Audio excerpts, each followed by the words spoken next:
législateur vient d'introduire en droit français l'action de groupe en matière de discrimination au travail. Désormais, les organisations syndicales pourront, sur la base de cas individuels, saisir le tribunal de grande instance aux fins d'obtenir la cessation du manquement et donc de la discrimination collective alléguée et, le cas échéant, la réparation des préjudices. Alors, il y a une phase préalable à la saisine du tribunal. L'organisation syndicale doit, au préalable, adresser à l'employeur une demande de faire cesser le manquement.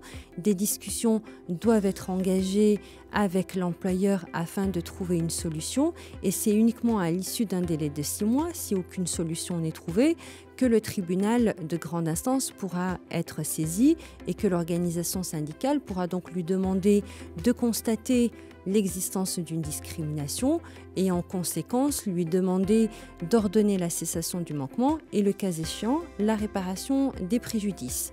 Le tribunal se prononcera sur le point de savoir si la discrimination est caractérisée ou pas. Il devra identifier le groupe qui est susceptible d'être victime de la discrimination en fonction de critères de rattachement qu'il doit déterminer. Et le tribunal, de la même façon, devra déterminer quels sont les préjudices qui doivent être indemnisés et dans quel délai l'employeur devra procéder à cette indemnisation. Sur la base du jugement ainsi rendu, les salariés qui veulent adhérer au groupe devront faire une demande pour être indemnisés soit directement à l'employeur, soit par l'intermédiaire d'une organisation syndicale. Et si jamais il y a une difficulté parce que l'employeur refuse de procéder à l'indemnisation, il faudra retourner devant le tribunal qui procédera alors à la réparation individuelle des préjudices. Donc, l'action de groupe vient d'être mise en place. On va voir dans les prochains mois, prochaines années si les organisations syndicales vont s'en saisir. Mais ce qui est certain, c'est qu'elle a un certain nombre de limites. La première limite, c'est que seuls peuvent être poursuivis par le biais de l'action de groupe les manquements qui sont postérieurs au 20 novembre 2016, date d'entrée en vigueur de la loi. Deuxième limite, seuls peuvent être réparés les préjudices qui sont nés après la demande qui a adressé à l'employeur de faire cesser le manquement.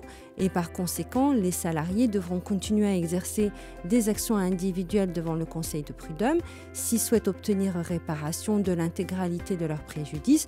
Et donc concrètement, des préjudices qui sont nés avant la demande qui est adressée par l'organisation syndicale à l'employeur, ou la réparation de préjudices qui sont en lien avec des manquements qui sont antérieurs à l'entrée en vigueur de la loi. Donc on va voir quel va être le succès de l'action de groupe, mais en tout état de cause, elle ne mettra pas fin aux actions individuelles en discrimination qui, elles, continueront à relever du Conseil de prud'homme.